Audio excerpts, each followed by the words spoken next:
ओम अज्ञानतिमिरान्धस्य ज्ञानाञ्जनशलाकया चक्षुरुन्मिलितं येन तस्मै श्रीगुरुवे नमः। श्रीचैतन्यमनोभीष्टं स्थापितं येन भूतले स्वयं रूपकदा मह्यं ददाति स्वपदान्तिकं। वन्देऽहं श्रीगुरुः श्रीयुतपदकमलं श्रीगुरून् वैष्णवाचं श्रीरूपं साग्रजातं सगण रघुनाथान्वितं तं सजीवं साद्वैतं सावधूतं परिजनसहितं कृष्ण चैतन्य देवम श्री राधा कृष्ण पादान सगण ललिता श्री विशाखानमृताश्च नित्यानंदम नमस्तुभ्यं प्रेमानंद प्रदायते कलौकलमस्य नाशाय जानवे पिताय नमः। नमो महावदन्याय कृष्ण प्रेम प्रदायते कृष्णाय कृष्ण चैतन्य नामने गौरद्वित नमः। पंचतत्वात्मकं कृष्णं भक्तरूप स्वरूपकं भक्तावतारं भक्ताख्यं नमामि भक्ति शक्तिकं। हे कृष्ण करुणा सिंधु दीनबंधु जगतपतये गोपेश गोपिका कांत राधा कांत नमस्तुते तप्त कांचन गौरांगे श्री राधे वृंदावनेश्वरी वृषभानुसुते देवी प्रणमामि हरिप्रिये। वाञ्छाकल्पतरुभ्यश्च कृपा सिन्धुभ्येव च पतितानां पावनेभ्यो वैष्णवेभ्यो नमो नमः। जय श्री कृष्ण चैतन्य प्रभु नित्यानंद श्री अद्वैत गदाधर श्रीवासादि श्री गौर भक्तवृंद। हरे कृष्णा कृष्ण कृष्णा हरे हरे, हरे राम राम राम हरे हरे। तो इसमें आज हम लोग को दैवी तथा आसुरी स्वभाव अध्याय संख्या 16 श्लोक संख्या 17 इसको हम लोग पाठ करेंगे। बोलते हैं आत्मसंभाविता स्तब्धा धन मान मदान्विता यजन्ते नाम यज्ञस्ते दंभेना विधि पूर्वकम। अपने को श्रेष्ठ मानने वाले तथा सदैव घमंड करने वाले, संपत्ति और मिथ्या प्रतिष्ठा से मोहग्रस्त लोग किसी विधि विधानों का पालन न करते हुए कभी कभी नाम मात्र के लिए बड़े ही गर्व के साथ यज्ञ करते हैं। तो हम लोग देखते हैं समाज में कुछ लोग जो संपत्ति के धनी हैं और मिथ्या प्रतिष्ठा से मोहग्रस्त हैं, वो अपने को श्रेष्ठ मानने के कारण सदैव घमंड में रहते हैं। और संपत्ति तथा मिथ्या प्रतिष्ठा से मोहग्रस्त लोग विधि विधानों का कोई पालन नहीं करते हैं, कभी कभी नाम मात्र के बड़े बड़े बड़े ही गर्व के साथ यज्ञ करते हैं। क्या करने के लिए? भीड़ इकट्ठा करने के लिए। यज्ञ का उद्देश्य होता है कि ज्यादा से ज्यादा लोग आए और ज्यादा से ज्यादा लोग जो है हमारा ग्लोरिफिकेशन करें कि कितना बड़ा यज्ञ किया है इन्होंने। उस यज्ञ का उद्देश्य भगवान को ग्लोरीफाई करना नहीं, भगवान को प्रसन्न करना नहीं है। उस यज्ञ का उद्देश्य होता है कि लोग हमें जाने कि मैंने इतने गांव नगर में इतने सारे लोगों को इकट्ठा करके और इतना बड़ा यज्ञ संपन्न किया। इसके लिए व्यक्ति खर्चा करता है अपनी प्रसिद्धि के लिए, जबकि होना चाहिए कि भगवान की प्रसिद्धि हो। संकीर्तन से चाहे जो भी हम जो फेस्टिवल्स ऑर्गेनाइज करते हैं, लेकिन उनका उद्देश्य भगवान को प्रसन्न नहीं करना, अपने गर्व का पोषण करना होता है।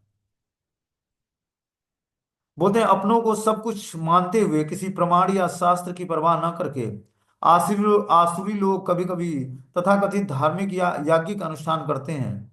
चूंकि वह किसी प्रमाण में विश्वास नहीं करते, अतएव वे अत्यंत घमंडी होते हैं। क्या बोलते हैं कि कुछ लोग जो सब कुछ मानते हुए किसी प्रमाण या शास्त्र की परवाह न करके आसुरी लोग कभी कभी तथाकथित धार्मिक या याज्ञिक अनुष्ठान करते हैं। हम लोग देखते हैं कि समाज में बहुत सारे लोग जो हैं तथाकथित धार्मिक यज्ञ या याज्ञिक अनुष्ठान करते हैं। चूंकि वे किसी प्रमाण में विश्वास नहीं करते, वे शास्त्रों की प्रमाण में विश्वास नहीं करते, अतएव वे अत्यंत घमंडी होते हैं, शास्त्र की बातों को फॉलो नहीं करते। थोड़ी सी संपत्ति या झूठी प्रतिष्ठा पा लेने के बाद जो मोह उत्पन्न होता है, उसी के कारण ऐसा होता है। थोड़ी सी प्रतिष्ठा, समाज में दो चार दस लोग बोलेंगे कि कितना बड़ा यज्ञ संपन्न किया इन्होंने, ठीक है ना। तो ये आसुरी लोग क्या करते हैं, यज्ञ भी संपन्न करेंगे भगवान के लिए, तो उसमें अपनी प्रसिद्धि चाहेंगे कि कितना बड़ा यज्ञ संपन्न किया, कितने लाखों लोगों को भोजन कराया, लाख बहुत बड़ा पंडाल इकट्ठा था, बहुत बड़ा पंडाल बनवाया था इन्होंने। तो उसमें भगवान का ग्लोरिफिकेशन नहीं, अपना ग्लोरिफिकेशन है। ये आसुरी लक्षण है कि भगवान को ग्लोरीफाई ना करके और अपने ग्लोरिफिकेशन के लिए बहुत बड़े बड़े यज्ञ संपन्न करना, कि समाज में लोग हमें भी जान जाएं कि मैं भी धार्मिक व्यक्ति हूं।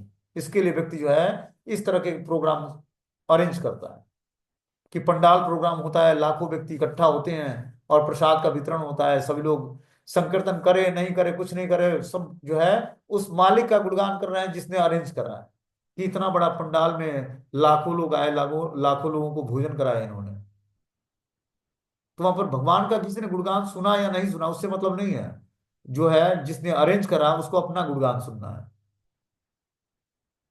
तो ये आसुरी लक्षण है। जहां गुणगान भगवान का होना चाहिए वह अपना गुणगान सुनकर और प्रसन्न होना। बोलते हैं किसी प्रमाण भी ये विश्वास नहीं करते, अतः ये अत्यंत घमंडी होते हैं। थोड़ी सी संपत्ति या झूठी प्रतिष्ठा पा लेने के कारण वे मोह उत्पन्न होता है। उसी के कारण ऐसा होता है। कभी कभी ऐसे असुर उपदेशक की भूमिका निभाते हैं, लोगों को भ्रांत करते हैं और धार्मिक सुधार या ईश्वर के अवतार के रूप में प्रसिद्ध हो जाते हैं। तो हम देखेंगे समाज में जो है बहुत बड़े बड़े लोग जो हैं क्या करते हैं, जो आसुरी उपदेशक होते हैं, वो क्या करेंगे, शास्त्रों के बातों को ध्यान न देकर अपने मनगढ़ंत तरीके से जो है शास्त्रों की बातों को प्रकट करेंगे, लोगों के सामने प्रस्तुत करेंगे। और ऐसे असुर उपदेशक की भूमिका निभाते हैं, लोगों को भ्रांत करते हैं। वो क्या करते हैं, लोगों को भ्रमित कर देते हैं अपने उपदेश उपदेश देकर, और धार्मिक सुधार या ईश्वर के अवतारों के रूप में प्रसिद्ध हो जाते हैं। कि कुछ दिनों तक तो वो भक्त के रूप में होते हैं कि चलो हम जो है सब चीज का उपदेश दे रहे हैं गीता भागवतम का, लेकिन कुछ ही दिनों बाद धार्मिक सुधार और ईश्वर के अवतार के रूप में अपनी प्रसिद्धि प्राप्त करते हैं। वे यज्ञ करने का दिखावा करते हैं या देवताओं की पूजा करते हैं या अपने निजी ईश्वर की सृष्टि करते हैं। सामान्य लोग उनका प्रचार ईश्वर का अगर करते हैं, उन्हें पूजते हैं, और मूर्ख लोग उन्हें धर्म या आध्यात्मिक ज्ञान के सिद्धांतों में बढ़ा चढ़ा मानते हैं।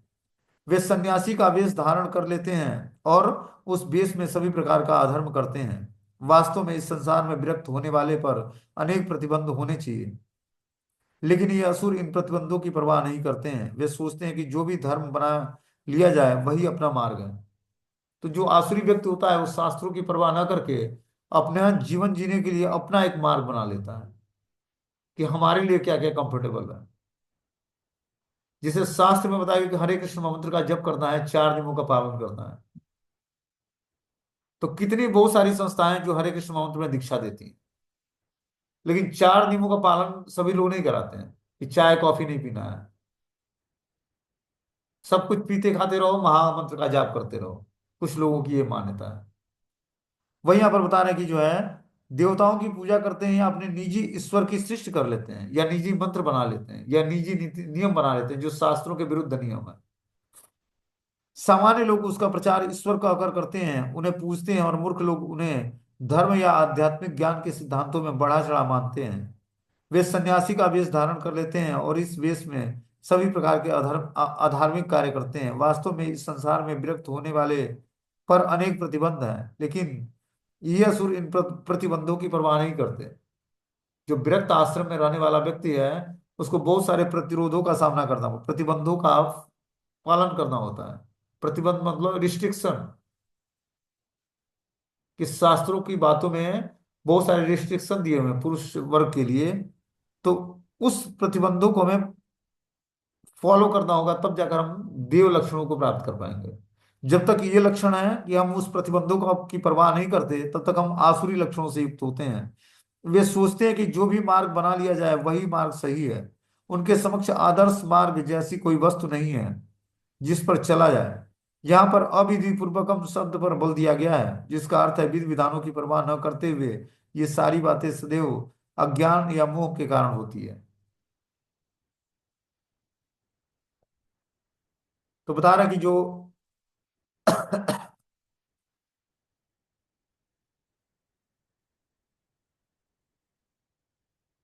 जो यज्ञ करने का दिखावा करता है या देवताओं की पूजा करता है या निजी ईश्वर की सृष्टि करता है, सामान्य लोग उनका प्रचार ईश्वर का कर करते हैं। उन्हें पूजने या मूर्ख लोग उन्हें धर्म या आध्यात्मिक ज्ञान के सिद्धांतों में बढ़ा चढ़ा मान लेते हैं और इस कारण से उनकी पूजा करते हैं। कौन? सामान्य लोग उनका प्रचार ईश्वर का कर करते हैं। कुछ लोगों को जो थोड़ी बहुत सिद्धि प्राप्त कर लेते हैं, वो अपने को ईश्वर घोषित कर देते हैं, और सामान्य लोग भी उनका अनुसरण करते हैं कि ये ईश्वर है, और फिर जो है उन्हीं को ईश्वर मानकर उन्हीं की पूजा शुरू की जाती है। मूर्ख लोग उन्हें धर्म या आध्यात्मिक ज्ञान के सिद्धांतों में बढ़ा चढ़ा मानते हैं, और वे धीरे धीरे संन्यास वेश धारण कर लेते हैं और उस वेश में सभी प्रकार के अधर्म कार्य करते हैं। वास्तव में इस संसार से विरक्त होने पर अनेक प्रतिबंध हैं, लेकिन ये असुर इन प्रतिबंधों की परवाह नहीं करते। वे सोचते हैं कि जो भी मार्ग बना लिया जाए वही मार्ग सही है। तो जो भी है, और जो आदमी व्यस्त जीवन त्याग कर विरक्त भी स्वीकार करता है, तो उसको आचार्य की किसी गाइडेंस में करना है। ऐसा नहीं कि स्वतंत्रता पूर्वक जो है जैसे मर्जी आए वैसे संन्यास दंड ले लिया या संन्यास वस्त्र पहन लिया, ऐसा नहीं है। प्रॉपर किसी आचार्य के निर्देशन में विधि विधानों की परवाह करते हुए ये सारी चीजें हमें धारण करनी है। बोलते हैं, अहंकार बल दर्प काम क्रोध च संश्रिताम मामात्म परे देहेषु प्रद्विषंतो अभ्यसूय काम। मिथ्या अहंकार बल दर्प काम और क्रोध से मोहित होकर आसुरी व्यक्ति अपने शरीर में तथा अन्य के शरीरों में स्थित अन्यों के शरीरों में स्थित भगवान से ऐश्वर्य और वास्तविक धर्म की निंदा करने लगते हैं। क्या बोलते हैं यहाँ पर कि मिथ्या अहंकार बल दर्प और काम तथा क्रोध से मोहित होकर, आसुरी व्यक्ति के अंदर ये सारे लक्षण होते हैं। क्या होता है उसके अंदर? मिथ्या अहंकार होती है, बल दर्प काम और क्रोध से मोहित होकर आसुरी व्यक्ति अपने शरीर में तथा अन्यों के शरीर में स्थित भगवान से ईर्ष्या और वास्तविक धर्म की निंदा करने लगते हैं।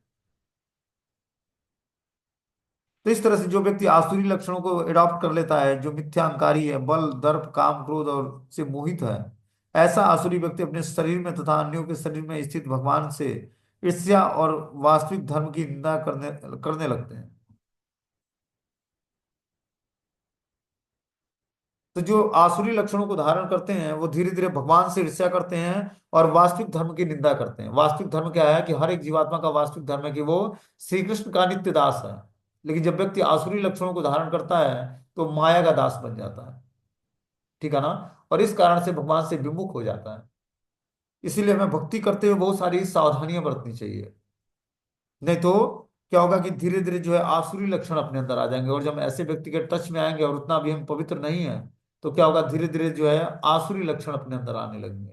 आपको पता भी नहीं लगेगा कि ये लक्षण तो हमारे अंदर था नहीं, ये कहाँ से आ गया। तो ये अनर्थ के कारण ऐसा होता है।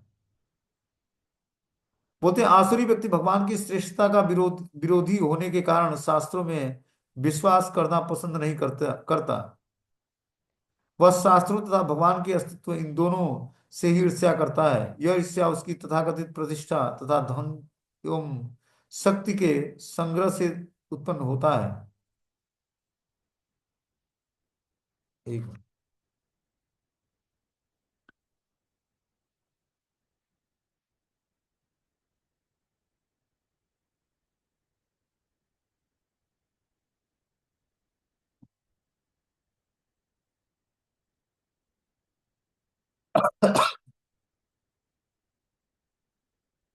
बोलते हैं, आसुरी व्यक्ति भगवान की श्रेष्ठता का विरोध होने के कारण शास्त्रों में विश्वास करना पसंद नहीं करता है। जो आसुरी व्यक्ति होता है उसका भगवान की श्रेष्ठता का विरोधी होता है, कि भगवान सर्वश्रेष्ठ है, वो बात उसको पचती नहीं है। क्योंकि वो अपने को ही सर्वश्रेष्ठ मानता है, अपने को ही भगवान घोषित करने में लगा होता है। इसलिए भगवान की अस्तित्व को नकार देता है वो, भगवान को नकार देता है।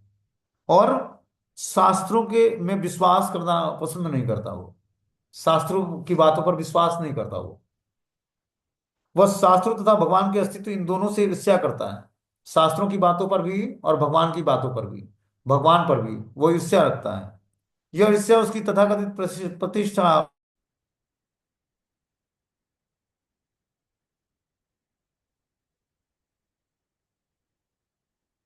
इसी में नेटवर्क चला जाता कभी कभी।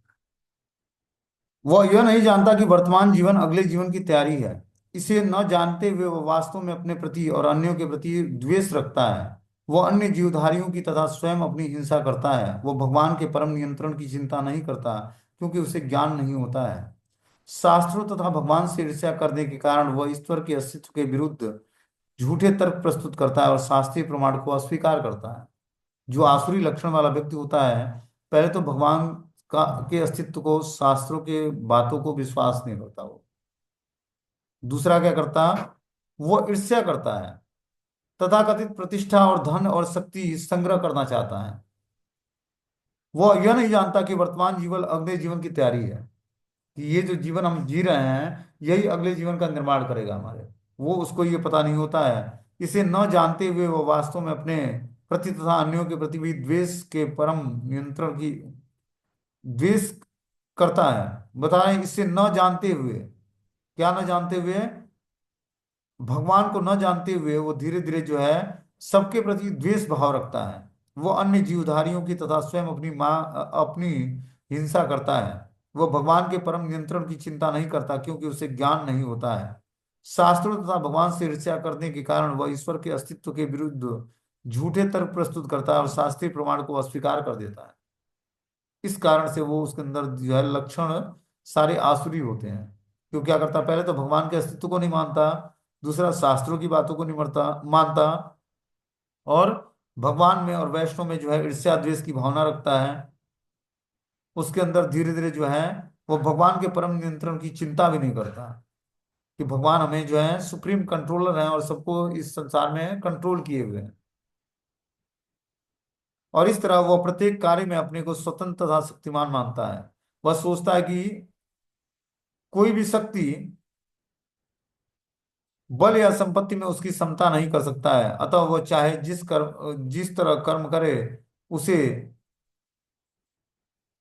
कोई रोक नहीं सकता है। यदि उसका कोई शत्रु उसे इंद्रिय कार्यों में आगे बढ़ने से रोकता है तो वह उसे अपनी शक्ति से छिन्न भिन्न करने की योजना बनाता है। कि जो व्यक्ति ऐसा होता है जो आसुरी लक्षणों को धारण करता है, वो क्या करता है कि पहले तो अस्तित्व को स्वीकार नहीं करता भगवान के, और वो प्रत्येक कार्य में अपने को स्वतंत्र और शक्तिमान मानता है। यदि उसका कोई शत्रु उसे ऐन्द्रिक कार्यों में आगे बढ़ने से रोकता है तो वह उसे अपनी शक्ति से छिन्न भिन्न करने की योजना बनाता है। और जो कोई व्यक्ति जो है उसके इंद्रिय कार्यों मतलब इंद्रिय तृप्ति में उसको अवरोध उत्पन्न करेगा, तो क्या होगा, धीरे धीरे उसको छिन्न भिन्न करने का प्रयास करेगा। ये है आसुरी लक्षण। आगे बता रहे कि तान्यहम विश्वतम क्रूरान संसारेषु नराधमान क्षिप्यामहम जस्य अश्नु भावा शिरस्वेव योनिषु। हे लोग, जो लोग ईर्ष्या तथा क्रुद्ध और नराधम, उन्हें मैं तुरंत निरंतर विभिन्न आसुरी योनियों में भव सागर में डालता रहता हूँ। भगवान यहाँ का क्या बोलते हैं कि जो लोग ईर्ष्यालु तथा क्रूर हैं और जो नराधम है, मतलब नराधम का मतलब कि मनुष्यों में सबसे अधम है, उसे मैं निरंतर विभिन्न आसुरी योनियों में भव सागर में डालता रहता हूँ। और जो व्यक्ति आसुरी लक्षणों का पोषण करता है तो भगवान बता रहे हैं कि उसको निरंतर मैं विभिन्न आसुरी योनियों में डालता हूँ, और इस तरह से जो है वो भव सागर में से बाहर नहीं निकल पाता है। इस श्लोक में स्पष्ट इंगित है कि किसी जीव को किसी विशेष शरीर में रहने का परमेश्वर का विशेष अधिकार प्राप्त है। कि कोई पर्टिकुलर जीवात्मा किस शरीरों में रहेगा, ये भगवान के आदेश के अनुसार निर्धारित होता है। आसुरी लोग भले ही भगवान की श्रेष्ठता को न स्वीकार करें, वे अपनी निजी सनकों के अनुसार कर्म करते हैं, लेकिन उनका अगला जन्म भगवान के निर्णय पर निर्भर करता है, उन पर नहीं।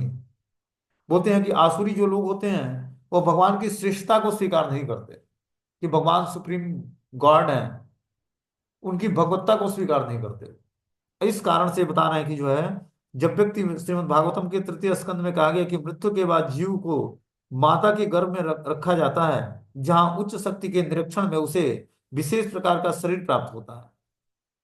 तो जब बता रहे हैं यहाँ पर कि जो है उच्च शक्ति के निरीक्षण में उसे विशेष प्रकार का शरीर प्राप्त होता है। मृत्यु के बाद जीव को माता के गर्भ में रखा जाता है, जहां उच्च शक्ति के निरीक्षण में उसे विशेष प्रकार का शरीर प्राप्त होता है।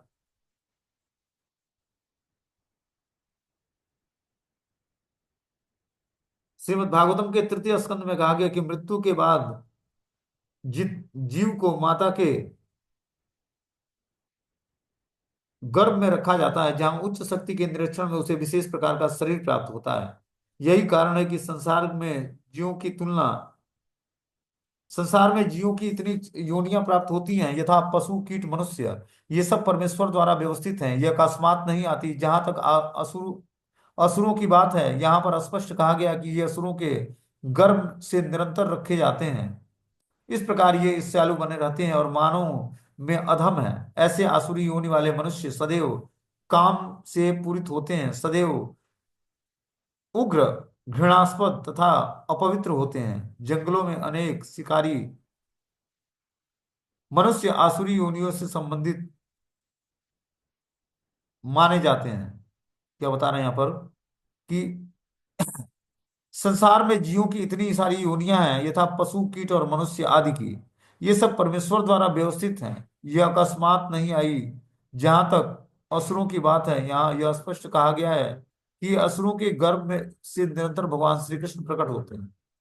इस प्रकार ये ईर्ष्यालु बने रहते हैं। जो आसुरी व्यक्ति होता है वो भगवान के अस्तित्व को स्वीकार नहीं करता और भगवान से ईर्ष्या करता है और मानव में सबसे अधम होता है। ऐसे आसुरी योनि वाले मनुष्य सदैव काम से पूरित होते हैं और सदैव उग्र, घृणास्पद तथा अपवित्र होते हैं। जंगलों के अनेक शिकारी मनुष्य आसुरी योनियों से संबंधित माने जाते हैं।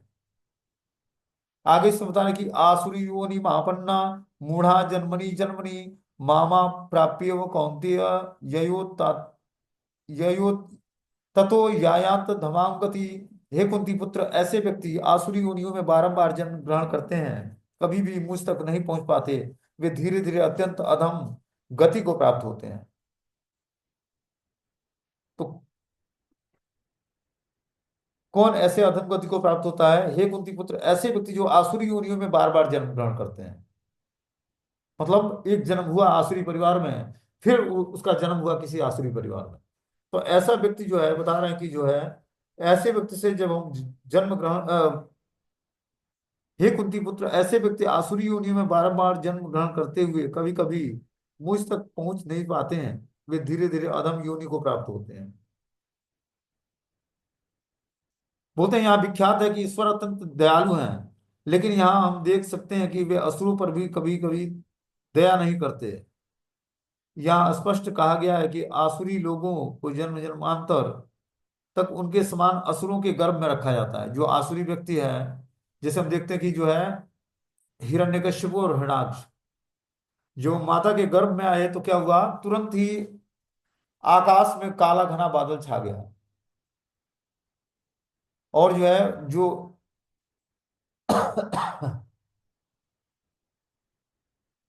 चारों तरफ आकाश में अंधेरा छा गया और जो है पर्वत टकराने लगे आपस में। मतलब सारे अशुभ लक्षण प्रकट होने लगे और इस तरह से जो है सारे देवी देवता इसके इस स्वरूप को देखकर भयभीत हो गए, हिरण्यकश्यप स्वरूप को। क्योंकि भगवान से जब हिरण्यकश्यप जब भगवान प्रहलाद जो है प्रहलाद महाराज के कहने पर जब भगवान प्रकट हुए तो उन्होंने बोला कि हमारे पिता का उद्धार कैसे होगा। तो बोले कि हे प्रहलाद, जिस परिवार में तुम्हारे जैसे महाभागवत भक्त जन्म लेता है उसका तो 21 पीढ़ियां जो है उसी तरह तर जाती हैं। तुम्हें अपने पिता के लिए चिंता करने की आवश्यकता नहीं है। आगे इसमें बता रहे हैं कि जो है यहाँ स्पष्ट कहा गया कि आसुरी लोगों को जन्म जन्मांतर तक उनके समान असुरों के गर्भ में रखा जाता है और ईश्वर की कृपा प्राप्त होने पर उनका अधपतन होता रहता है, जिससे अंत में उन्हें कुत्ते बिल्लियों तथा सूकरों जैसा शरीर मिलता है। यहाँ यह स्पष्ट कहा गया कि ऐसे असुर जीव की किसी भी अवस्था में ईश्वर की कृपा के भाजक नहीं बन पाते हैं। क्या बता रहे हैं यहाँ पर इस 20वें श्लोक में कि ईश्वर की कृपा प्राप्त न होने से उसका अधःपतन हो जाता है। जब तक हम साधना भक्ति करके और ईश्वर की कृपा मतलब भगवान की कृपा को आकर्षित नहीं करेंगे तब तक हमारा पतन सुनिश्चित है, जिससे अंत में उन्हें कुत्ते बिल्ली और सूकरों जैसा शरीर मिलता है। तो हमें क्या करना पड़ेगा, बता रहे हैं कि यहाँ पर कि जन्म जन्मांतर में ऐसे असुरों के गर्भ में रखा जाता है और ईश्वर की कृपा प्राप्त होने न होने से उसका अधपतन हो जाता है, जिससे अंत में उन्हें कुत्ते बिल्ली तथा सूकरों जैसा शरीर मिलता है। यहाँ यह स्पष्ट किया गया है कि असुर जीव असुर जीवन की किसी भी अवस्था में ईश्वर की कृपा के भाजक नहीं बन पाते हैं। तो जो आसुरी व्यक्ति होता है वो ईश्वर की कृपा को आकर्षित नहीं कर पाता है। किस कारण से? आसुरी लक्षणों के कारण। वेदों में कहा गया कि ऐसा व्यक्ति अधपतन होने पर कुकर सुकर बनता है। जब वो इस मृत लोक को छोड़ता है तो अगला जन्म जो है उसको कुत्ते या सूअर का मिलता है। इस प्रसंग में यह तर्क किया गया है कि ईश्वर ऐसे असुरों पर कृपालु नहीं होते जो उन्हें सर्व कृपालु क्यों क्यों कहा जाता है। इस प्रसंग के उत्तर में कहा गया है कि वेदांत सूत्र में से पता चलता है कि परमेश्वर किसी से घृणा नहीं करते। असुरों से निरंतर आ, योनि में रखना उनकी कृपा का एक अन्य विशेष माध्यम है।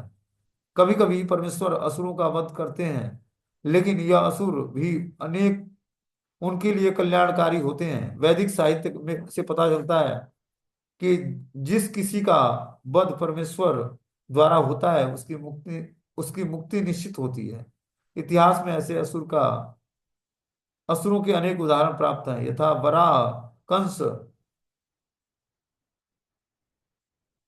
हिरण्यकश्यपु, जिन्हें मारने के लिए भगवान ने विविध अवतार धारण किया। अतः असुरों पर ईश्वर की कृपा तभी होती है जब वे इतने भाग्यशाली होते हैं कि ईश्वर उनका वध कर सके। तो असुरों पर भगवान की विशेष कृपा क्या है कि वो असुर जो है भगवान के हाथों मारे जाएं, तब उनको धीरे धीरे जो है मुक्ति प्राप्त होगी। ठीक है ना। आगे जो है 21वां श्लोक है।